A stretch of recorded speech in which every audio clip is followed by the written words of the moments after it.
Hey everybody, it is 44 Politics here again with another video. Before we get started, please feel free to like and subscribe. Now on to the video.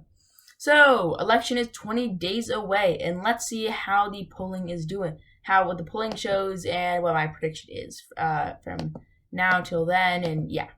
Okay, filling up the safe Republican states, you're going to notice a few interesting things. I'm skipping a few states. Why?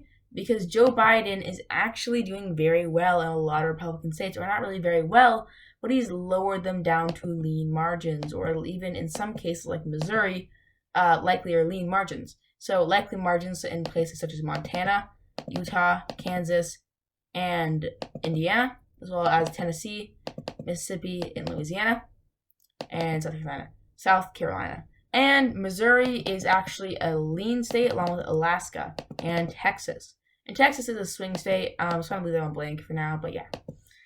And as you can see, Biden is doing very well in the swing states especially. So as I fill out, the solid Democratic states, such as the Northeast and the West, you will notice that, I'll tell you one thing that you might notice in this video. I'm going to characterize a lot of swing states as likely Democratic instead of lean.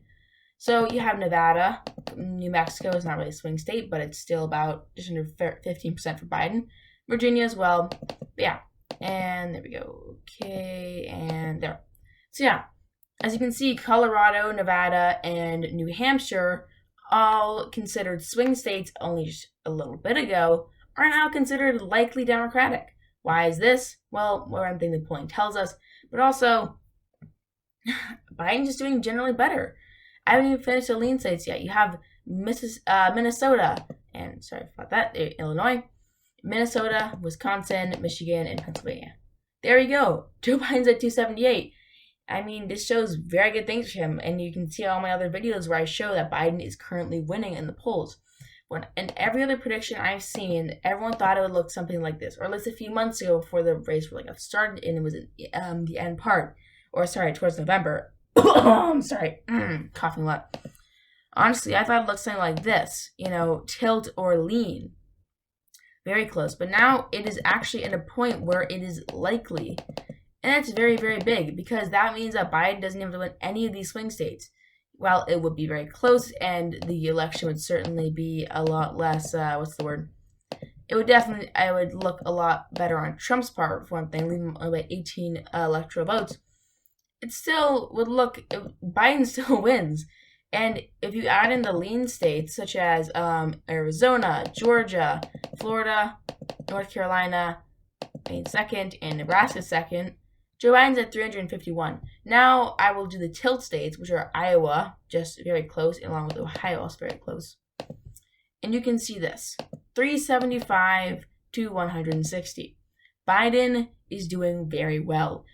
And you look at, despite the fact that he's currently on the threshold of losing Ohio as well as Iowa, if I go to there, I don't know why I'm in Alaska, Biden's only ahead by 0.6%. It's very close. He's held a very small lead in both these states and only narrowly was able to overtake Trump in polling. 0.3%. As you can see, 0.1, 0.3. Honestly, I don't even believe that Biden will even win Ohio in the general election. And if it finally comes down to it, I think it's going to look something different, which I'll show at the end of the video. But I'm going to explore a little why it's so different. You look at Trump versus, 2020 versus, 2016. And let's go down. 2016, Clinton, top 10%, 221. We go to October, and it was close. Look how, she was barely ahead. Eventually it was 6%, 21 days to the election, which was yesterday. But now you see 21 days to the election. Biden's at 9%. He's higher than she was. And when, she was only at 1.8%, he was at 6-7%.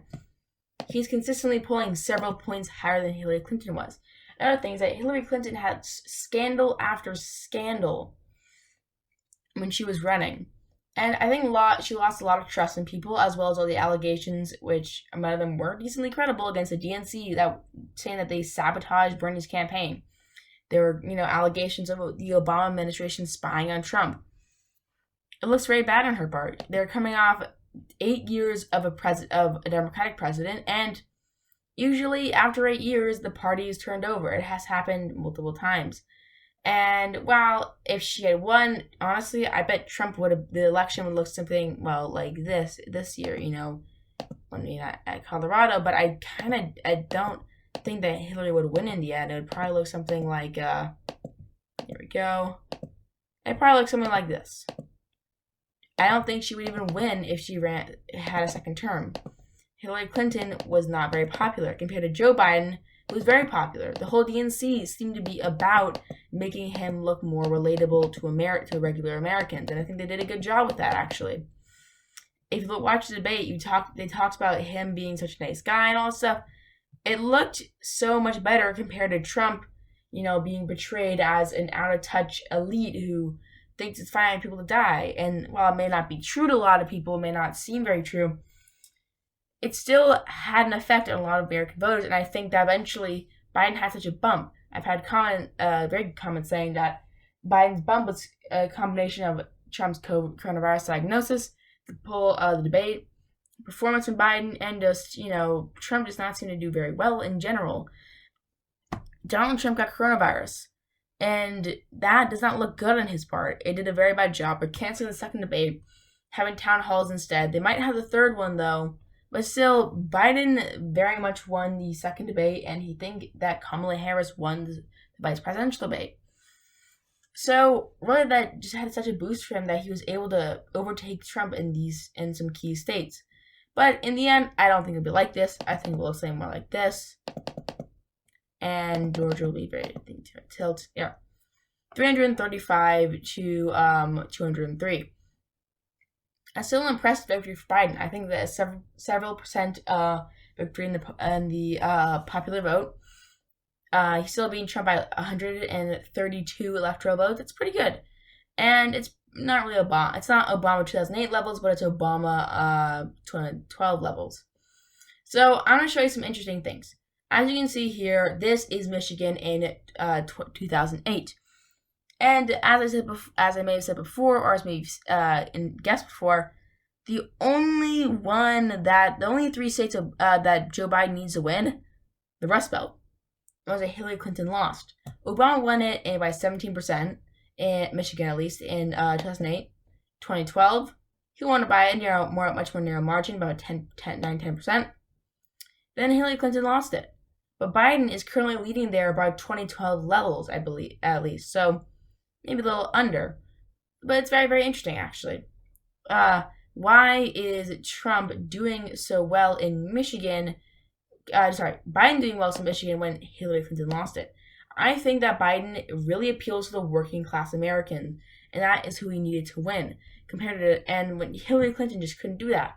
And as you can see, Biden is bringing back a lot of the Obama voters who turned the state 10% for Obama back in 2012.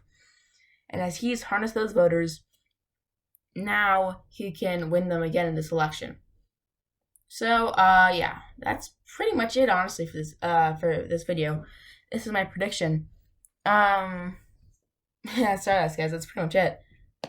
Kind of leaving a little suddenly on this, but yeah, here is my prediction. How about this? I'll look a little at the forecast and see what they think. Biden is currently favored to win the election, and his percentage has only grown. But Trump's percent has been decreasing from 20 to now 13. And Biden has now Georgia is now in his column, though Iowa and Texas, Iowa is not, as well as Maine 2nd District, which I do not agree with. Most of Maine 2nd District's polls, they're good ones show Biden ahead, but a lot of very low rate of polls showing Trump ahead. So I write that one as a toss-up, really. But again, as you can see, Joe Biden is doing a lot better, and his chances have increased so much. You look back in August, it was way closer, and it has expanded to this. Just look at this, moving around a lot, but 87 to 13. And Biden wins a popular vote 95%. He wins more than 50%, 92%. And it's a 36% that wins in a landslide by Joe Biden. And honestly, Biden winning that one state that Trump won in 2016, 95%. He is doing well. Honestly, they say like Arizona in Pennsylvania is the only one. Pennsylvania is really reflecting the nation, but Pennsylvania is the lowest, but it's still Biden plus 7. So yeah, that's pretty much it for this video. I'm gonna show you all my predictions. So I think that Florida's gonna be tilt, honestly. North Carolina will be tilt. I think so. Maine 2nd district. I think Pennsylvania went closer, and that's probably it. I think Nevada will also be closer. There we go. Okay, there you have it, everyone. My prediction: 335 for Biden, 203 for Trump. Now I'm going to show you guys this. Okay, I have made some channel milestones. For 30 subscribers, I'll do my subscriber decided election night, where I will choose the candidates, and you guys can just see how what you think will happen. 44 subscribers, 44 politics, 44 fully sub decided election night. You guys can decide the candidates and whatever. Like, who knows what could happen? You get like the guy impeached. Whoever wins impeached 2 days into their term. 50 subscribers, I will start doing live streams. I will do an election night live stream. Hopefully I will have I'm hoping to have a good amount of subscribers by then. Might not, but I still would do one if you guys want to stop by and hang out with me. 100 subscribers, podcast, and a Patreon, and if you donate to my Patreon, you get to see early access and behind the scenes, all the good stuff. As you can see, I'll do for 200, 300 sub-decided election nights. One will be for 2020, one will be 2024. 400 subscribers at Q&A. That's the wrong thing. I just realized that. There you go. 500 subscribers, I'll do a live political compass test. 750, election night creation tutorial. 1,000, the big one. Hopefully I will get this eventually. Face reveal and Q&A. 2,500, as far as I will go. You guys will decide which one we'll do. And Joe Wyden, as you can see, says subscribe. Thank you all for watching, and I'll see you next time.